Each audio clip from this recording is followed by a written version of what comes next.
Join us for our upcoming fundraiser, A Feast for the Senses, at Ardmore Music Hall on September 29th to help HRN expand our table and provide even more resources to the next generation of food storytellers. This is going to be an unforgettable night of flavors, crafted by Best of Philly chefs Randy Rucker and Eli Collins, with sounds curated by Philly-based Spaga, featuring Aaron Magner, and conversations inspired by Delicious City Philly host Eli Kulp. You can find tickets at heritageradionetwork.org/feast. And if you can't make it to our fundraiser, please consider donating to support our education programs at heritageradionetwork.org/donate.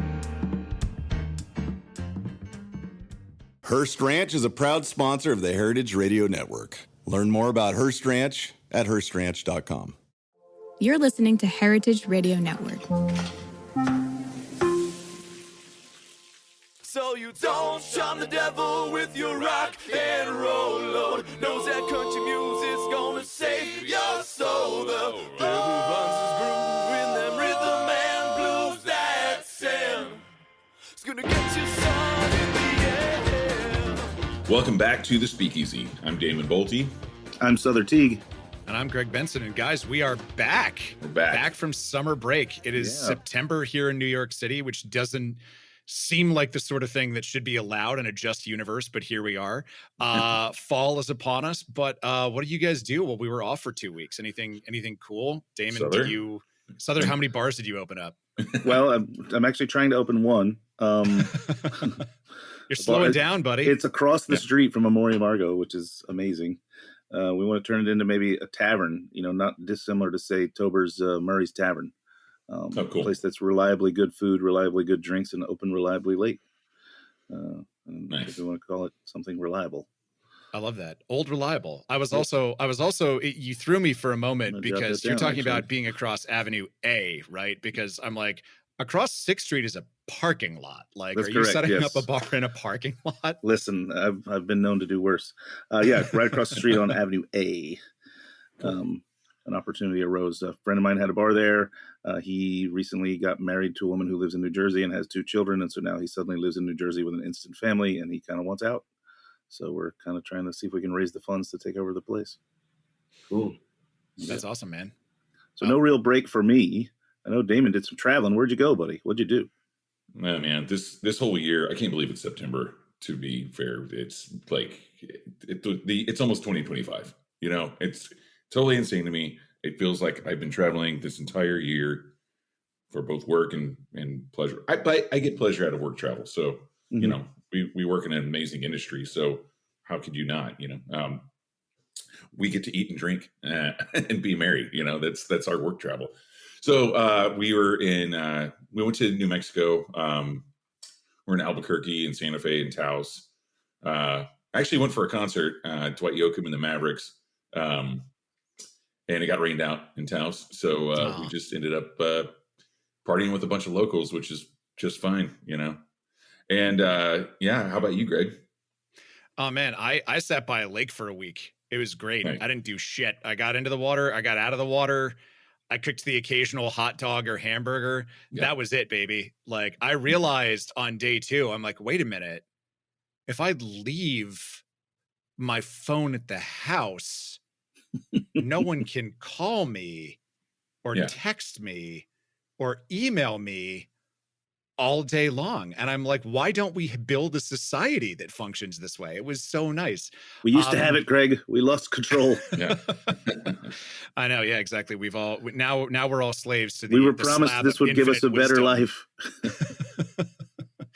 I don't know. I mean, look, it is easy to be cynical about these, but it is also kind of nice to have like the answer to every, to have all of human wisdom and a lot of human stupidity, to be fair, like collated on a device that fits in your pocket. Like, that's nice, but it is nice to get away from it. This is a trip that I take with my family every year.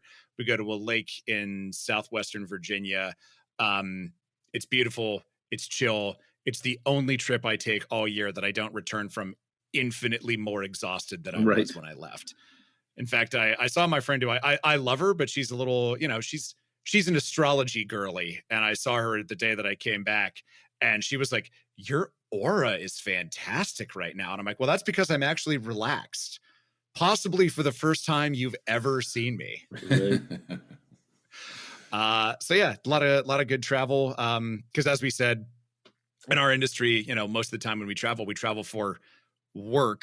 I hope people who are listening to this can hear the air quotes in my voice because, we're working, but our work is to eat great food and drink great beverages and hang out with awesome people. So, it's a great lifestyle, but See it's the nice. world. Exactly. It's nice at least 1 week out of 52 to like not run yourself into the ground when you're out of town. But speaking of travel, we have a lot of well-traveled people in the studio with us today. We actually have 3 folks. Ireland is in the house today. Joining us, we have Daragh Flanagan, Tim Herlihy, and Andy Ferreira. How are you guys doing? Good, thank you. Good, man. Thanks for having us. Doing great. Yeah. So we got someone who runs an Irish bar, an Irish whiskey maker, and someone who promotes both of them with Bord Bia. So, Daragh, why don't you tell us a little bit about what Bord Bia is and what brought the 3 of you gentlemen into the studio with us today? Yeah, absolutely. It's a bit of a quirky one, bit of a unique one. So it's actually an Irish state agency. So it's government ran, which sounds really tedious and laborious and full of red tape, but it's not. We get to do fun things. So my role with them is to look after all the alcoholic drinks companies in the States and essentially be a bit of a consultant. And a bit of an assist to anyone who's entering the market, who wants to increase their space in the market, enter new states, and then, the educational side and promotional side. So I get to work with fantastic people like Tim with his brand, and then also get to bring over fantastic people from back home like Andy and really push the educational agenda and show everybody in the States and Canada what we're doing in Ireland in 2024. That's awesome, man. So I like the fact that it's focused on education and kind of like telling people, these are some of the cool things that we're working on. What's your sort of, what's your starting point? Like tell us about some of the events that you do and kind of how you bring people into some of the work that you're doing. Yeah. How are you the hype man? How are you the hype man of Ireland? And how, that's actually my Instagram bio. So you got that nailed on. Oh, nice. But yeah, I suppose we kind of don't have the commercial conversations, so it makes it easier to kind of get in front of a retail chain owner, liquor store owner, right? They're not being sold to. We're not talking numbers. It is that education piece. It's information. It's, what's the latest trends, what's coming down the line. So they're a lot more open to having those conversations. Like I was a sales rep back in the day in this industry, and it's very different. They're coming up with their walls up and defenses up, right? Because no one likes being sold to all the time. I used to sell to Andy. He'll tell you exactly how he didn't like it. But yeah, so it's very much, we're brand agnostic. So we cover every Irish company, right? We don't have favorites. So it gives us such a plethora of things to discuss. And there's always something new coming down the line that people in the States in particular are so receptive to hearing because there's such a passion for the industry. So my role is just to be that link, that middleman between all the exciting things that are happening with the Irish brands and the people who want to hear it in the US. So I'm just totally out there trying to find people to listen to me. Well, you're trying to find people to listen to you. I'm curious, how do you find people to talk about? Do the brands come to you or do you seek them out? Like, how does that side of it work? Yeah. So the brands, we generally will work with the kind of smaller up and coming brands because they're the ones who kind of need that resource more, right? The likes of the Jameson, not so much. They're doing all right. Pretty established. Yeah. Just a bit. Just a bit. Yeah. So I'll work a lot more with, like I said, the newer up and coming ones, and we might get a control state liquor store training in the books, or we might get an on-premise takeover, but the aim is the same, right? It's just to get people sampling and engaged and immersed in all these fantastic Irish spirits. So there's many different guises it can take on, but it's always the same priority. Sure. I'm curious though, how does, say, a small brand like a government agency certainly has eyes, but it doesn't have eyes on every single thing. How does the small brand know to reach out to you at Bord Bia? Also, so back home, Bord Bia will be quite well established. So they also look after food. So any export food and drink that comes out of Ireland is within Bord Bia's control globally. It just so happens that the States has a dedicated drinks person, but everyone back in Ireland will be incredibly engaged with Bord Bia. It's a Got pretty it. Okay. big, well-known company. Yeah, that's great. So I had a question. So when it comes, you said you're in charge of drinks. Does that include like all beverages, or is it just specifically spirits? Yeah, it is all alcoholic beverages. Are there any other drinks in Ireland besides whiskey? There's that beer that comes out of there. It's G something. It's on the tip of my tongue. I don't know. I can't think of it right now. Yeah, that's pretty big, I guess. Although Andy will tell you there's a better stout out there. But, okay, all right. I'm excited to spill. I guess not some tea. Spill some stout later on. But yeah, but no. To your question, Damon, it is all alcoholic beverages. Spirits are obviously by far the most common kind of exported. The beers tend to have a tougher time because you guys are so established with your own domestic market, right?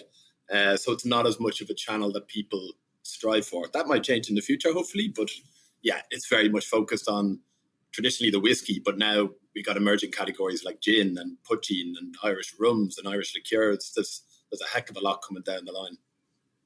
That's awesome.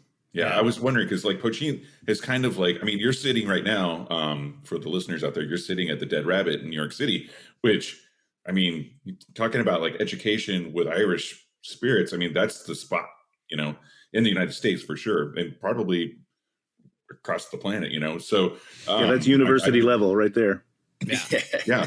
I mean, I first started learning about puh-CHEEN at Dead Rabbit, so it's fitting that you mentioned that. And it's just kind of cool, especially with like, Greg's really into like ancestral agave, and when it comes to, it's not just tequila and mezcal. There's things like sotol, and so like I feel like puh-CHEEN is in sotol and raicilla are starting to become like a bigger market share, I would say, for like the world of agave and like things that are coming from Mexico and South America, and like I feel like puh-CHEEN is kind of like in that same trajectory right now. People are starting to learn about it and really get into it, right? Absolutely. I mean, it's on fire back home in the domestic market. Like, it's huge. And in that space of premium mixed drinks, that's where it's finding its home. Like, Andy will speak to it probably even better than I will. But, like, that's where you're seeing it in the best bars in the country on the best cocktail menus. And I think that has just every opportunity to be similar once it gets over here, it gets more established, for sure. It's like a sleeping giant just waiting to, we were talking about it last night, actually. It's just to have a category of spirit like that, because obviously as bartenders, we're all such junkies for work, making drinks with great spirits, and right. So many modifiers out there, whether from France or Italy or wherever, but to have a whole fucking category just sitting there kind of waiting to, almost waiting to explode is fascinating. And it's such a lovely drink to mix with, because it's got that, you're not like not trying to make drinks with an Isla or something. It's got a lovely flavor profile that you can manipulate in so many different ways, whether it's short drinks or long drinks or highballs or whatever. So it's like we do seasonal menus in my bar, and we're on menu 26, I think, at the moment. And we've had puh-CHEEN on every single menu. Do you know what I mean? So it's it's funny. Again, I guess it's just trying to get it more out there globally as well. Totally. Yeah. But it's been around forever, and like it's one of the world's oldest spirits. Yeah. Right. Yeah. It reminds me of like rye whiskey 25 years ago. It's like no one was using it in the United States. And now you can't throw a dead cat without hitting a bottle of rye or whatever. It's like, so it's like, we love that nostalgia as well, don't we? As absolutely. You know what I mean? And we love and authenticity as well. So sure. Well, I think it's got this story to tell as well. Like, it was actually made illegal. It was prohibited under British rule and went away for centuries, and that's why it's only really made a recent comeback. It's only legalized again in the 90s, which is recent as hell, right? So that's why it's on that burgeoning trend now, and it's just got a fantastic story to tell as well as the liquid itself. Oh yeah, well, I mean, I was in Dublin last year, and I was visiting a friend of mine who actually works with Dublin Liberties, Steph Shen, friend of the show. That's a sweetheart. Oh, she's one of my favorite people. What an awesome person. But she took me to 1661, and I didn't know, like, I knew enough not to pronounce the word Poitin, but I didn't know much about puh-CHEEN beyond that. And I remember, like, she was like, oh, there's this whole bar, and like their whole thing is puh-CHEEN cocktails. And I was like, I mean, how much juice can you really get out of this lime? Like a whole menu, and they only do, and I was blown away by the versatility of it. Like, it was a really, I always love being in situations where I'm like, wow, the depth of what I don't know about this subject is shocking. And I'm excited to dive in, which I think is a good segue into you, Andy. Tell us a little bit about what you do, because you mentioned messing around with puh-CHEEN on your menus as well. And, kind of introducing people to that spirit. Tell us a little bit about your work and what you're working on. Well, I've got 2 bars. One of the Paladar is a Latin American inspired bar. It's kind of just opened 2 years ago. I suppose kind of dedicated to a lot of my travels in South America and Central America and Cuba and places like that. But my other bar, Cask, which is why we're in New York at the moment, we opened it in 2017. And I suppose it's a bar that's, it focuses around Irish spirits, native ingredients. We kind of have a loose rule that we only use ingredients that grow in Ireland. Outside of base spirits and modifiers, obviously, we'll still have sherry, we'll still have port, we'll still have tequila, but everything else, it has to grow in Ireland. So there's no, we don't use any citrus or any tropical flavors or anything like that. And, but that's not to say that we don't get those flavors in our drinks, So it's a sort of a wanky farm to glass drinks program, basically. Let's just call it what it is. You know what I mean? But without trying to not be too pretentious as well. Just making tasty drinks and having lots of fun. Yeah. And it's great. We got nominated for a Tales of the Cocktail nomination for top 10 for Europe a couple of years ago. And yeah, we won shitloads of awards in the first couple of years. It's definitely slowed down a little bit now, but we still do pop-ups. We still travel a little bit. But yeah, I suppose it's really about trying to embrace Irish spirits and also just Irish producers, because I say it's not just the gin and the whiskey, but there's so many, we now have like Irish vermouth, we were talking about puh-CHEEN, we have blackberry wine, we have all these incredible craft distillers. And we try and use their products on our menus. It's that simple, really. We just try and promote about them. And there's a wonderful scene in Ireland at the moment between the smaller guys. And you're right, like we do have these big monsters, like the Guinnesses and the Jamesons of this world, and they're there, and that's great. We all we work with them as well. We all do. But I think it's trying to promote and help the smaller guys is what we're really about in our bar. Well, speaking of the smaller guys, I guess that points us towards you, Tim, right? Lost Irish making the scene, but still a smaller brand. And, I'd actually like to kind of roll back a little and talk to Daragh as well. Like, how many, so you're working with distillers, how many are there in Ireland in such a small area? And then, Tim, like, how are you breaking through, and how is Bord Bia helping you as a brand get out there and get visibility?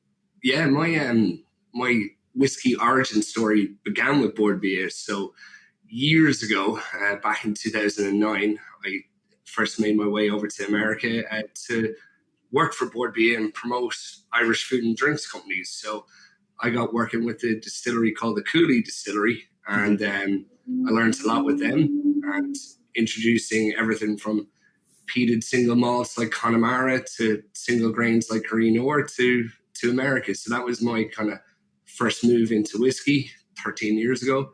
From there, I worked with Tullamore Dew for 9.5 years, and then set up my own Irish whiskey, Lost Irish. So we've been at a little over 2 years, and it's been a ride and a half. So introducing people to our wares. So it's been great. But Bord Bia is a wonderful help to us in terms of there's 45 distilleries in Ireland. That number might be 50 by the time this airs. Sure, this afternoon. Yeah, exactly. It's already old news. But it's been amazing, because like I would have started in Irish whiskey in 2009. There was 5 distilleries, and now we're up to 45 plus. So not all of them are old enough to have of age whiskey, so they're still working with spirit. But it's a real exciting time in terms of new styles of Irish whiskey, just a mix and a diversity of different Irish whiskies coming out there. So doing something different is really the name of the game of how you can add to the conversation and not just repeat the same messages. So that's what I try to do with Lost Irish. Well, that's awesome. So do you think, and this is obviously just your opinion, but do you think that going from 5 to 45 distillers in that short amount of time, and as you mentioned, many of them don't have enough age to have aged liquid. So is that spiking the puh-CHEEN sort of like renaissance? Because they got to get something for sale, right? Yeah, and you're seeing that with puh-CHEEN, you're seeing that with gin as well. But it's just really Ireland falling back in love with spirits again, our native spirits. And it's more of a correction. Like, we're the country that invented whiskey. You go back 100 years, which in whiskey years is short. And like, we would have had like early 1900s, 52, 54 distilleries. So it's really just a correction there, having gone from being the biggest whiskey category on the planet to near extinction. You go back to 1978, there was just 2 distilleries in Ireland. Right. And like, we were very much on life support as a category. So it's really just a correction, and it's an exciting time to be involved in Irish spirits and seeing what's out there, and we're starting to see it come to US shelves and back bars too. Well, explain to the listener, and also just say it, because this is my happy place wheelhouse here, is like the history of all this stuff. Like, walk us through a little bit of, what happened to bring Irish whiskey to the point of extinction, and then kind of what is, where this renaissance that we're in now is coming from. So if you go to turn of the century, so 1900s, there's 52 distilleries in Ireland. We were 60% of world whiskey sales. And then in the space of 70 years, we went from 52 distilleries down to just 2. We went from 60% of world whiskey sales down to just 1%. And the industry very much nearly went extinct. It was owned by one company for a long time. And we would always look at kind of 4 major reasons that would have led to that moment. So obviously 1845, we would have had the famine back home. Don't worry, potatoes are fine. You can go there. We're in good nick. But you would have had the population go from 8 million down to 2 million through emigration and famine. So it was a tough time in Ireland, regardless of if you were in the spirits business or not. And also at that time, down in Cork, we had Father Matthew, who would have led the temperance movement in Ireland. And the power of the church back home at that time, it was church, then government. So when they were encouraging the idea of temperance, that would have led to closing of distilleries immediately. And we would have been part of the UK at that point. And even Father Matthew's influence, there's an argument to say that he would have helped sow the early seeds of Prohibition. Like, there's statues of him in Salem, Massachusetts. He was invited to the White House by President Zachary Taylor, which he's not on my president bingo card, but maybe you guys know a bit more about him than I do. So name rings a bell. Yeah, you would have had emigration, temperance, and then the 2 big ones was we gained independence from Great Britain, which, great day, had a little chat with them, got our independence. And then that would have been the biggest market for Irish whiskey, because the British Empire sun never set on it. And we had our independence, but they were trade embargo on all Irish products. So that was gone. And also within 2 years of that, there was Prohibition in the US. So that was our second biggest market after the UK. So in 2 years, we had just demand for Irish whiskey totally collapse. So distilleries had to close their doors, and you had a lot of brands and distilleries go extinct. So that's all very sad and down, right? Don't worry, there's a happy ending to this story. Yeah. Well, I heard a fun rumor, just to inject a little bit of levity into the conversation. I heard a fun rumor, and I'm pretty sure I heard this while I was living in Scotland, that the reason there was a much bigger market for Scotch post-Prohibition in the US than Irish whiskey is because there was this sort of sense among the Irish, being, good Catholics, of well, we can't sell to bootleggers in the United States. That's illegal and immoral. And the Scots did not have those same qualms at all. They were like, hell yeah, here, man, there's a 300% markup because it's a crime now. Is that okay? That was kind of so that was a rumor that I have heard that I've been carrying around in my back pocket for years. Confirm or deny? Yeah, Catholic guilt is a powerful thing. We couldn't live with it ourselves. We're very law-abiding as a nation, to be honest with you. Well, let's get to the happy part of the story. Like, talk about the comeback, and also, I realize we skipped a step. Let's see if we can't work a little bit of kind of a 101 primer on what puh-CHEEN is, because I imagine that there might be some people listening to this who are wondering if we're mispronouncing poutine. We're not talking about French fries with gravy. We're talking about a really amazing Irish spirit that's coming back along with Irish whiskey. So let's get to the fun part of the story. Yeah. Yeah, absolutely. I mean, it's the indigenous spirit. It is really the grandfather to whiskey. The most simplistic way of thinking about it is it's essentially whiskey before it goes in the barrel, right? So it's not aged; it's clear liquid. But the method of distillation and production is pretty much identical to what you would have with whiskey. There was obviously the notion that seemed to gain a lot of traction for whatever reason that it was always made with potatoes, which is pretty uncommon, to be honest. I'm sure you can, just like with vodka, but this day and age, it's made with just the similar grains we'd have with whiskey production. So your oats, barley. Ireland's got an abundance of barley, so that'd be just as common as anything else. And then, it's generally unaged or aged for a couple of months, maybe at most. And it is a clear liquid. You can have different cask finishes, or you can have different kind of flavor profiles. The likes of Glendalough distillery have lots of different variations now on kind of aged puh-CHEEN to an extent. But generally, it's a clear liquid, just a lot more complex than a vodka in that sense, because of that production method of being similar to whiskey. Yeah, the way it was explained to me by the guys, the Dead Rabbit guys, they basically said that, like this fascination that happened with like the big bourbon boom in the United States in the 2000s. Essentially, we started thinking about it like like different kind of styles. And there became this fascination with moonshine. Or just like White Dog, unaged whiskey in the United States. And they're like, think about it's like kind of the Irish version of that, like it's essentially the unaged version of the same whiskey. But, so, and then think about like any kind of White Dog whiskey, there are several producers, quite a few producers actually out there making them in the US. It's like, it becomes very versatile in its own way, based on just the kind of the pure nature of like what the raw materials that you're distilling are, right? So you can actually kind of like, depending on essentially your mash bill or, your makeup, it's like you can actually achieve pretty diverse, enough to where you can have a full bar program based on puh-CHEEN alone, right? Pretty cool. Yeah, absolutely. Absolutely. And it kind of shares a similar history in the sense that, for a long time it was made in your garden shed by, right. the people who lived it. That's the kind of the infamous history to it. Probably not always made to the highest of standards, but I'm sure people didn't mind once it got a few in their belly. But like now it's probably come down from what it would have been kind of famed for being incredibly high alcohol by volume, like a really high proof spirit.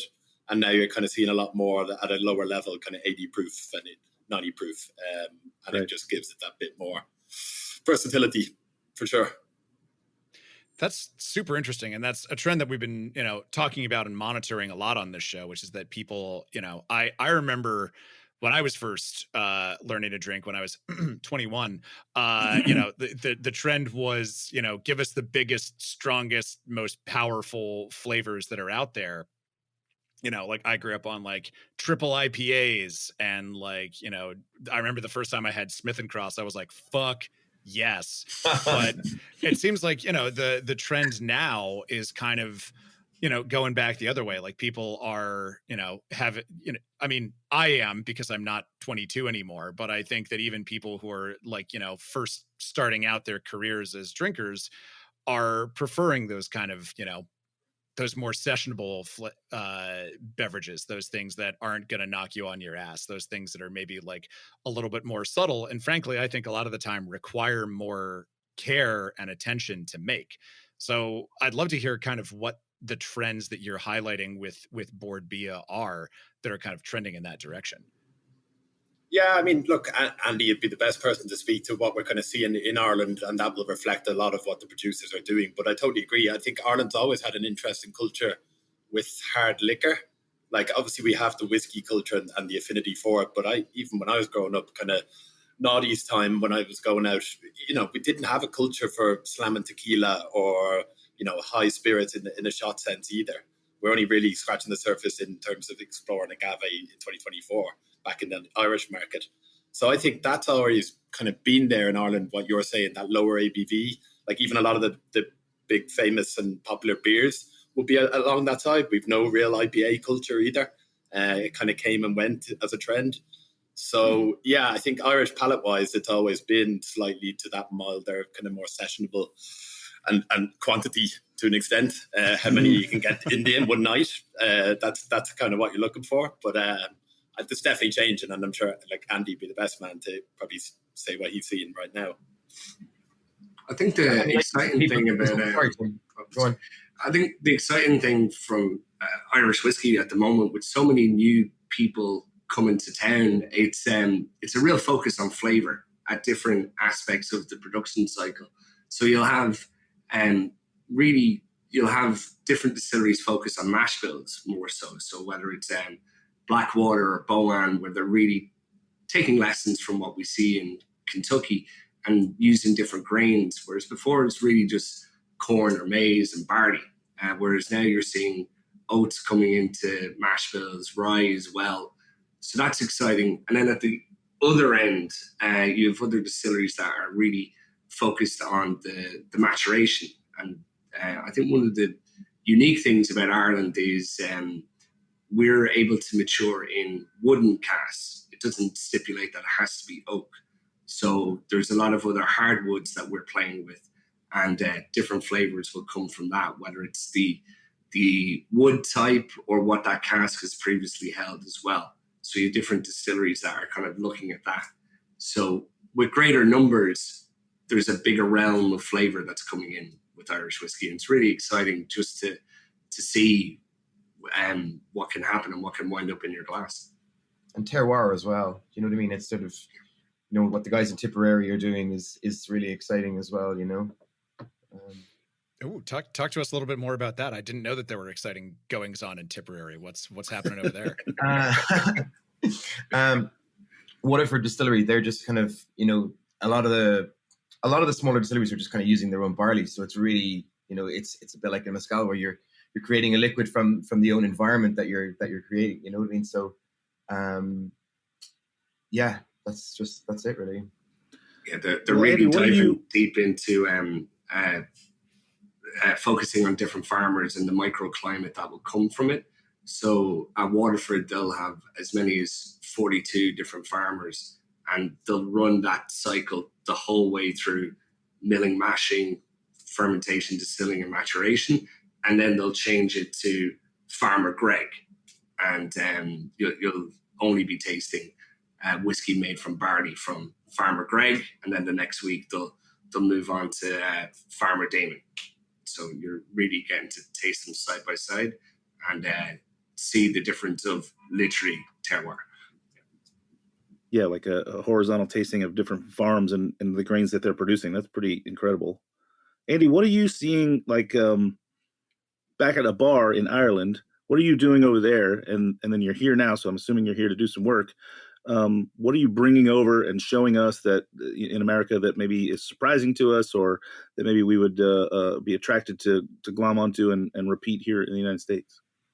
Do you know what? I think a lot of the spirits producers in Ireland are just making really good liquids. I think it's that simple. I don't think there's necessarily a wonderful story to it. You know what I mean? But like, I think if you take someone like Gunpowder Gin, like what they've done in the last couple of years here, and the sheer volume of sales that they're doing in America, this is a small distillery in the west of Ireland that's just, that made a gin, and this made a really fucking good gin. Let's be honest. And yes, you could see the marketing of the blue bottle and the slight little, oh, is it Bombay? Is it Henry? The size of it, like there was definitely a little bit of cleverness there, but it's just really, really good liquid.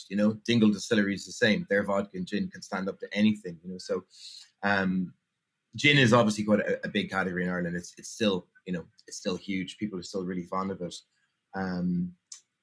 But yeah, I mean, even the vodkas as well. We're producing some really good vodkas as well. But like Boatyard Distillery would be another one in Fermanagh, which is sort of you go to the top bars in the world. Their spirit is on the menus. And again, this is a small distillery. How are they doing that? They're doing it because they're making really good liquids. And yes, they've got big personalities doing the sales side of it as well. People like Declan McGurk, ex the American bar. So they're quite clever at the sales part of it. But again, I repeat, it's just about having really, really good liquids, So yeah, that's where it all starts, right? You can't, you're not gonna sell somebody something on a bunch of words. It's all gonna come down to the taste. Mm-hmm. And then obviously, again, back to Bord Bia, like it's guys like you that are out here helping promote those, relatively small brands to the United States, but to the world at large, right?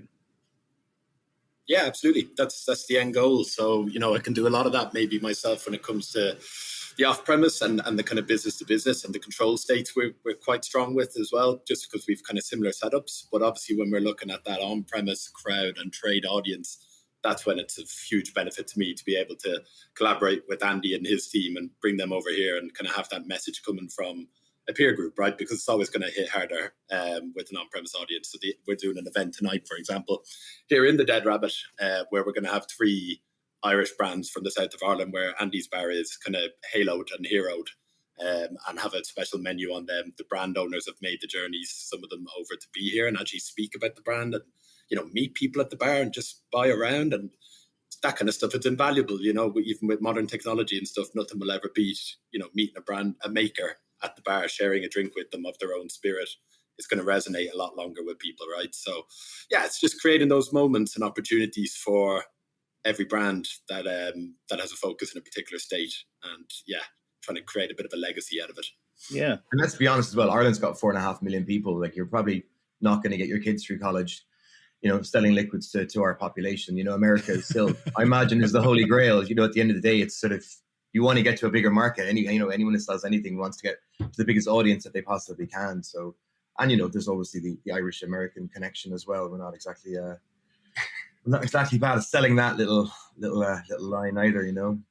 Oh, there are a lot of people who are like, I live in a neighborhood called Bay Ridge. I don't know how familiar you guys are with New York City. Yeah, there are a lot of people down here who I think, they're still living in the same house as their grandparents, but they're like, yeah, I'm Irish. There's but that identity really, really carries through. And I think, it's this actually kind of leads a little bit into something that I wanted to ask you, Daragh, which is, I don't mean for this question to be insulting, but I kind of want to know, like, what.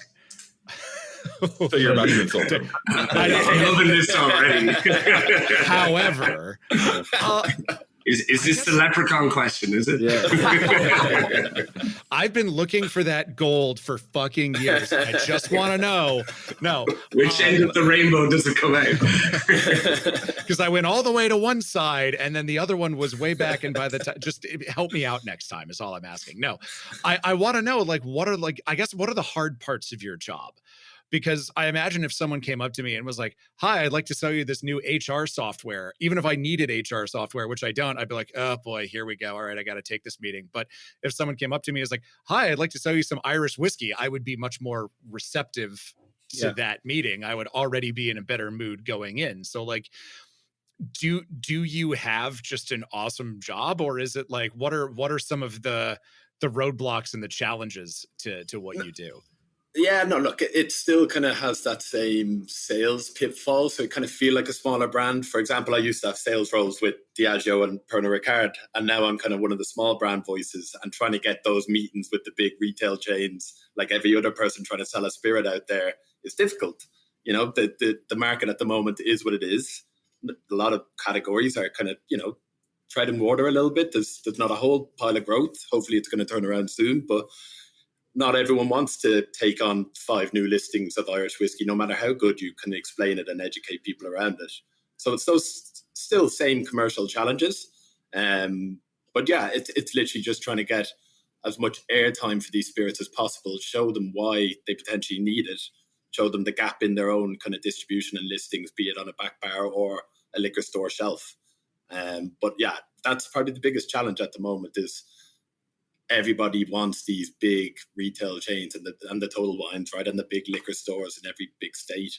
And it's just not enough space at the moment. Like, people rationalized and they don't necessarily want to come back after COVID and stuff. There was less space on those shelves. And I think we're still struggling to kind of convince people that they can fill them up again. Right. People, I think, after after the pandemic have fallen in love with comfort, right? They want to go with what they know, and you're trying to introduce something new all the time. Hearst Ranch is a proud sponsor of the Heritage Radio Network. The Hearst family has been raising cattle on the rich, sustainable native grasslands of California's Central Coast for over 150 years. Piedra Blanca Rancho in San Simeon is the original Hearst Ranch, founded by George Hearst in 1865. George's son was the famous publisher William Randolph Hearst. In addition to being known for building the iconic Hearst Castle, William was, like his father before him, an avid rancher. In his words, "I would rather spend a month at the ranch than any place in the world." Thanks to one of the largest land conservation easements in California history, a joint effort with the California Rangeland Trust, the American Land Conservancy, and the state of California, the working landscape at Hearst Ranch will be preserved forever. Learn more about Hearst Ranch at HearstRanch.com. Tim, how, as a small brand, Lost Irish, how has Bord Bia helped you and helped promote you? Like, are there some tangibles you could share with us about how? I was a little concerned when you asked Daragh what his challenges were. I thought he was just going to say my name. That's always a good icebreaker. I'm good with that one. Challenges, not what are his pains in the ass. Yeah.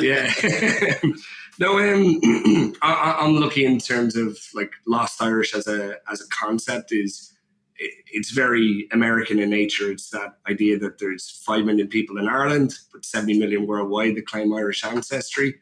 So you only need to look at the amount of Irish bars we have here in New York. Like Manhattan alone has 236. So Lost Irish as a concept is like, it's bigger than a whiskey, and people get that and resonate it, whether they're in Bay Ridge yelling how Irish they are. I don't know why they're yelling at you, Greg. I thought they just talked to you. Neither do I. Yeah.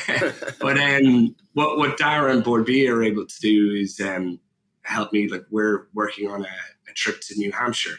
So a controlled state, which is notoriously difficult to navigate for a small brand like me. But Daragh is able to like open that door and then give me a platform to introduce my whiskey to the New Hampshire Control Board. Or I'm new to this, so like launching a whiskey in Canada, Daragh can give me those step-by-steps, and hopefully not learning from my own mistakes, I'll learn from a couple of other people's as well. So having that network with Bord Bia is amazing.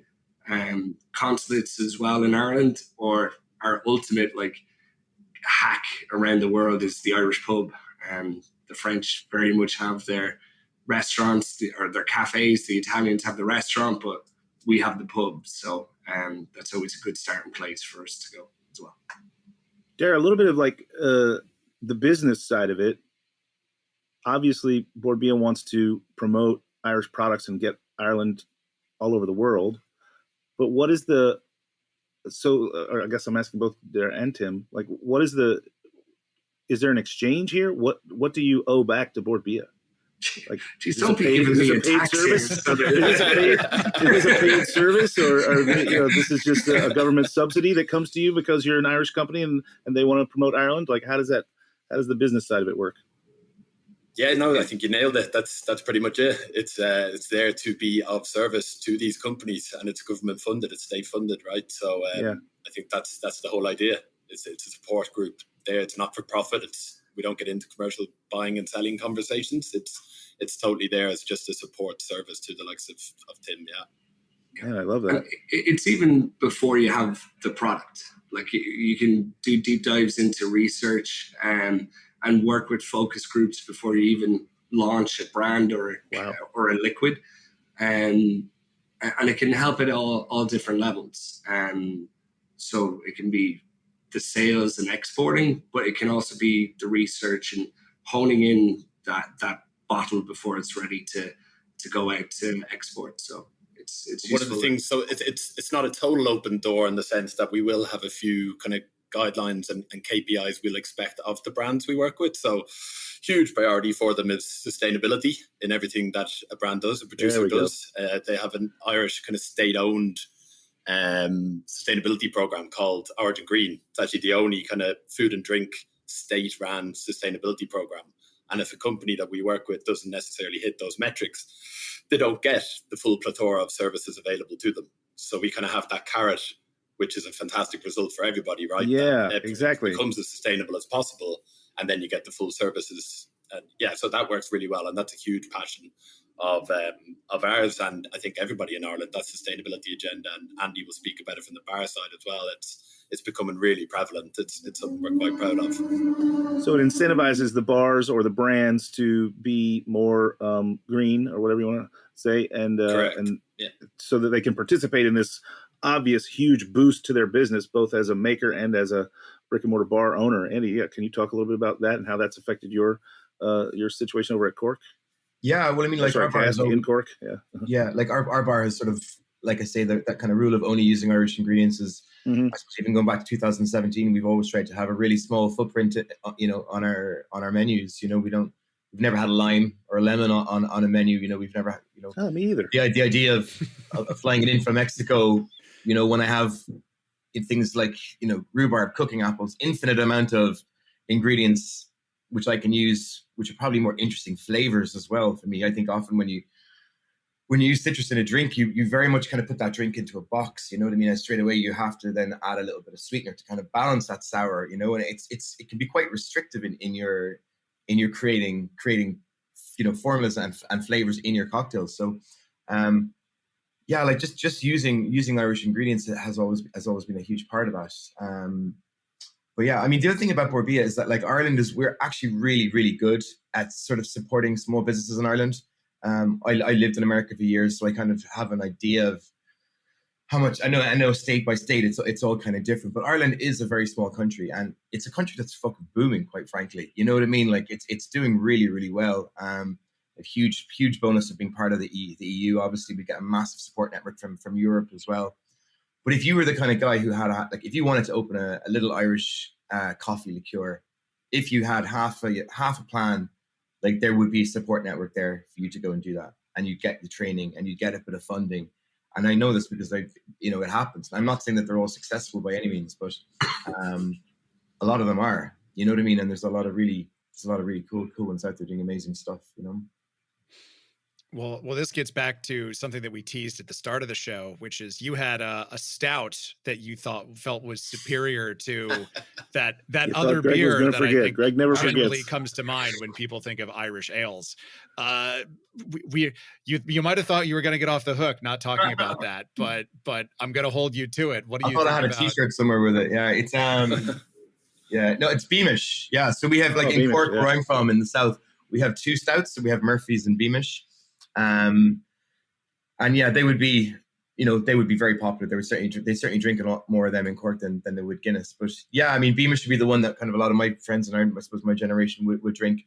Probably get a little bit more kind of coffee notes and slightly sort of dark chocolate, a little bit more bitter than Guinness, but still very, very sessionable. It's kind of going back to what we were saying at the start of the chat. It probably is it's too sessionable, to be honest with you. It's Right. And also in your bar, you sent us a recipe. Yeah, I want to talk about this. Yeah, we always, for our Patreon regulars, will put up a recipe that each of our guests give us that they have access to. And you sent us a pretty interesting one. I was a little, sometimes, I mean, I think we had, when we had Aaron Goldfarb on, for example, he lightly cheated. We love Aaron, but he lightly cheated and sent us the original recipe for a Mai Tai. So it's like Ray and Nephew 17 isn't exactly something you can wander down to the liquor store and get, especially in a control state. But yours kind of raised an eyebrow in a way that I haven't had my eyebrows raised at one of these recipes in a while. Walk us through what you sent us. Yeah. Is that High Tide? Is this? No, Evening Echo. It's the Layla and Cask collab one with the sour that's beer. right. Sorry, yeah. Sorry, I have so many cocktails in my head at the moment. We did, the takeover we did last night in Layla. We did a lovely collaboration drink. They've got a really great sour beer that they've just brought out with one of the brewers in Brooklyn. Quite rhubarby, but like not that excessive. I sometimes think with sour beer, it's sort of, it can just, it's quite one dimensional. Let's be honest. You know what I mean? But you and I could do a whole show about the problems I have with modern sour beer. But yeah, really, yeah. This one is a lot more. a lot more interesting and not as just kind of overwhelmingly sour, you know. So yeah, we did a spritz with it basically. So we used Tim's Lost Irish. We brought over this ingredient called pineapple weed, which grows.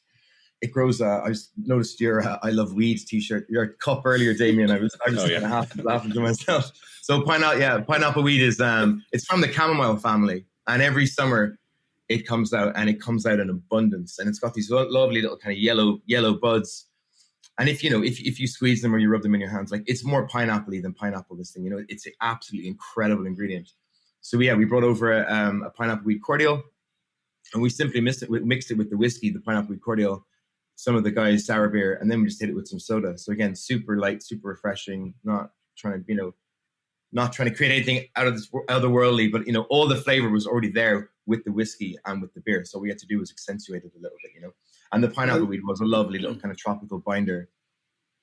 Yeah, I love that you brought over this pineapple weed cordial, because, as you said, everything you do at your bars is localized, right? So this is something that grows locally to you, and you make a cordial out of it, and you use it on the bar, and so you brought it over to do the collab here in New York. Yeah, and I mean, also that just the collaboration part of it was so important to us as well. You know, we'd always try and do that with when we do takeovers, when we do pop-ups. Or we suggested to bars, like, look, do you want to do one collab drink? Generally, they say yes, but I think it's that sharing of your creativity with other bars in other countries it's kind of what it's all about, really. At the end of the day, that's sort of why we're here. You know, we're here obviously talking about Ireland and talking about Cask and shouting about what we do, but we're also learning a shitload as well. You know what I mean? And certainly, I know from my team last night, we're absolutely buzzing being with the guys in Leyla and just seeing their passion. You know, because again, like, these are three guys, you know, one Irish guy, two Aussies. You know, they've been open just over a year. It's really hard to do that in Ireland. You know, it's not easy to open your own bar, just with the way, you know, with the licensing and just with the actual, just about the money that you need to have. It's you don't have the same level of bartenders who turn into bar owners as you do in America. You know, it's not just a land of opportunity thing. It's just, I think, the way that you guys have it set up here, you know, it is possible. You can get a license, and you can, if you got a few quid, you can get a backer, and you can open a bar. And I suppose for my team to see the guys last night in the lane and just the passion that they brought was really exciting for my guys, you know. Yeah, I wish I could have come, but I was busy myself. I have a question. Yeah.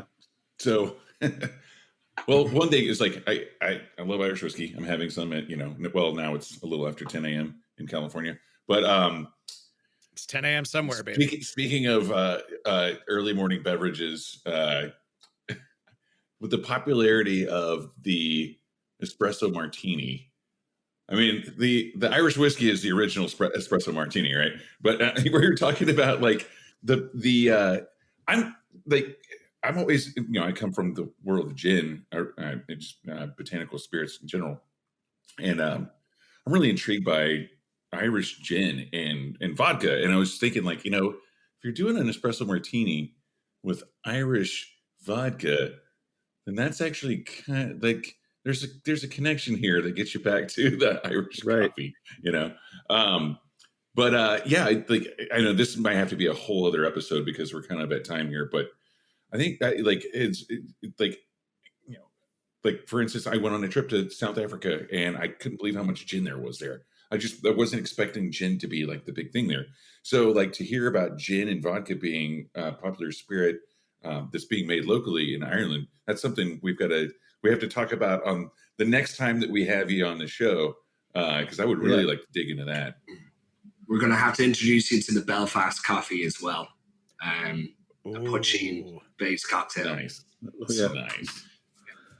Well, that's what I'm talking about, man. So that's, you know, like, you were talking about Southern, you were talking about, you know, bringing over the pineapple weed, and, like, you know, and Andy, and, you know, we learn about culture through food and drinks, you know, and it's the best way to learn. And that's why I say that, you know, at the top of the show, we're talking about quote unquote work travel. Yeah. It's like, Andy, you're here, I said here, like, not in New York anymore, but you know, you're there on essentially a work trip, but you're just talking about how much fun you had, you know. And so, and sharing those ingredients with a different bar team and just the enthusiasm, this is what it's all about, you know. This is why the show's been on for almost 15 years now. And, like, every episode we're excited to talk with our guests and with each other and just learn more about it, because it's the most fun things to talk about: food, drinks, and the world, So I really appreciate you guys being on the show today. This has been great. I wish I could be there in New York with you so we could go grab some lunch and an Irish lunch. I'm assuming it would be Beamish and some Lost Irish whiskey. But yeah, I really appreciate you guys being on Bord Bia, Cask, and of course Lost Irish. I mean, everyone should go check them out. Bord Bia is actually, when I think about it, it's almost like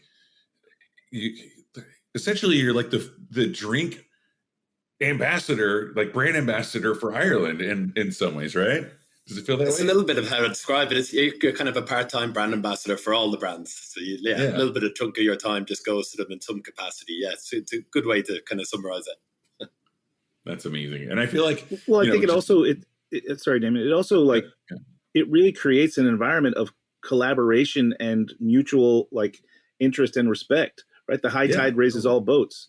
If you're here supporting Tim at Lost Irish, you're surely supporting some other whiskey brands, but there's not a competitive level there. It's more like we're all in this together. Let's get us over the hill, right? Yeah, absolutely. Especially in a small country as well. I think that's one thing about Ireland. And you were talking about 1661 earlier, like that bar. Dave, he's a good mate of mine. Like if we are bringing a bar over to Ireland to do a pop up or whatever, we'll try and say, okay, well, I recommend do one with Dave in Dublin. Maybe come down and do one in Cork with us as well. Like when you're a small country, it's so important that you work together and that and that the brands work together as well. And I think there's always a little bit of competitiveness, but I think in general we do kind of work together very well as a culture, and we do try and support each other. That's awesome. Well, cool. Is there anywhere that our listener could kind of follow along with what you do? Is there an Instagram or something for Bord Bia that we could point people towards? Yeah, no, to be honest, we have a couple of sites. So Spirit of Ireland is our educational program. So you'll definitely find that just on Googling it. They'll have a website. So that's kind of got a load of really cool educational pieces and interviews and kind of, point you in the right direction for what's happening next. And that's what we carry on when we pop up around the country. But aside from that, it's my own personal one. You'll see me traverse Canada and the States every second week on a plane somewhere. So by all means, follow me, Daragh Flanagan on Instagram. You'll see it all. Mm-hmm. Cool. Same for you, Andy. Can we follow along with your shenanigans at Cask out in Cork County? Yeah, man, absolutely. Cask Cork. Yeah, Cask Cork. And our website is kind of our menu as well. So every 3 months when we change the menu, we kind of rip down the site and we put it up again with our new the visual content of what we do is a huge part of part of our story. It's we've got an incredible graphic designer that we've worked with from day one. So we do. I love hearing that. I love hearing with our menus. Yeah, I love hearing that. A lot of places have very interesting menus that they come out with each season or whatever, but you only see that in the physical menu. But you're translating that to the website as well. That's very cool. Yeah. And Tim, of course, Lost Irish. You've got an Instagram for Lost Irish. I think I'll follow. Check us out on Lost Irish Whiskey, and then myself, Lost Irish Tim. Yes, I follow you. Or Get Lost Tim is what I mostly hear. Jump on that handle too, just so that no one else takes it. I think that should just be your has it already. That should just be your hashtag. Get Lost Tim. Yeah. You should hashtag that on every post. Well, guys, it's been really great and quite informative having you on, and learning a lot more about Bord Bia. I had no idea that this even existed, and it sounds like a very cool program. I wish that the United States, or at least maybe each individual state, would have something like that to help smaller brands get out there and get more visible and get more, get into people's hands, get on the back bars and get into people's glasses more. So it's pretty incredible work you're doing. I really appreciate you sharing your time and telling us all about it. Thank you, guys. Really appreciate it. Yeah. Yeah, and I have to say, I really miss being in New York just from hearing all the sirens in the background. I was trying to figure out who that was. I was Daragh. I was just because I know you're at the Dead Rabbit. I was thinking that might be you down in Fidei with all the jackhammering and the police sirens and stuff. Maybe so. That's right. Armin will scrub most of it out. It's fine. Yeah, cool. And hey, it's atmospheric. That's the beauty of live radio, man. Yeah. Yeah, totally. Well, that's it for the Speakeasy this week. Check out Bord Bia, check out Cask and Cork, and check out Lost Irish. Really great chatting with you guys. Can't wait to catch up again soon. And Check out Heritage Radio Network for many more programs like this one. And until next week, Slancha. Slancha. Slancha. Cheers, Chris. I have a road trip. I'm Lou Bank. And I'm Greg Benson. And this is an ad for Ancestral Agave Syrup, the critically acclaimed award-winning syrup that helps gringo bartenders better make margaritas, Negronis, Lou, hold up. Wait, old are you just fashions? This is how you start your podcast. What? It's not an ad for Ancestral Agave Syrup. Well, of course it is. I'm just cutting costs by not paying writers to make something new. I'm just using an old script. You pay writers? Is that some kind of jab? No, I'm just saying that. What are you saying? Well, look, we've got this amazing syrup that's made in an ancestral manner, cooked down from the sap of the agave, harvested the way these families would to make pulque. It's a quality product. It deserves a quality presentation. Yeah, okay, hang on. Ancestral agave syrup is made by real families following traditional methods. Unlike the industrial Blue Weber syrup you get everywhere else, Ancestral is cooked down from agua miel, harvested from Salmiana in Hidalgo, Mexico. It is the grade A Vermont maple to the sticky diner syrup you've been using for your cocktails. Ingredients matter, both in how your cocktail tastes and how you treat the earth. Ancestral is better for both. Is that good? Sure. Or maybe confusing instead of cheesy. Look, just visit ancestralagave.com to learn more and to order your world-class agave syrup today. And we'll call that a wrap. Catch you next ad, Greg. Hasta pronto? Ancestral Agave Syrup. Available online at ancestralagave.org and wherever Greg and Lou are able to coerce store owners into carrying it. So you don't shun the devil with your rock. The Speakeasy is powered by Simplecast. Thanks for listening to Heritage Radio Network, food and drink radio supported by you. Keep in touch at heritageradionetwork.org/subscribe.